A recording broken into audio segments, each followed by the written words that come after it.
तेबे सांगमाने सिंदूर खेल serial episode रे आपण माने देखिबा को पाइबे जबरदस्त सीन आपण माने देखिबा को पाइबे आज फाइनली वैलेंटाइन डे रे अंशु आद्या को प्रपोज कले। हाँ सांगमाने आपण माने देखिबा को पाइबे जेतेबेले दिव्या और सौभाग्यर होटल ओपनिंग सरीबो ए समय किछि लोक खाइबा को आसीबे आ एतेबेले गोटे झियो कोची आरे देख ए दुही तो पूरा परफेक्ट जोड़ी आ जेतेबेले समस्त नेबे से माने अंशु आ आद्या को देखिबे आ आद्या और अंशु को देखि से माने भाबिबे ए दुही बेस्ट कपल आ सेतेबेले समस्त कहबे अरे भाई तमें तुम वाइफ को प्रपोज कर आज पूरा वैलेंटाइन डे आ तुम दुही को देखले लगुच पूरा परफेक्ट जोड़ी आ तुमको देखी आम दिल खुशी हो गला। एत बेले समस्ते कहवा शुणी अंशु आद्या को गोटे गोलाप फूल दे प्रपोज करेंगे आद्या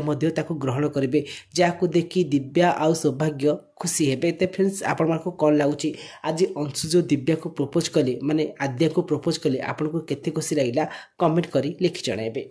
आज वीडियोटी भल लगी अंशु आद्या को भल पाते कमेंट कर लिखे आज आम चैनल को सब्सक्राइब कर।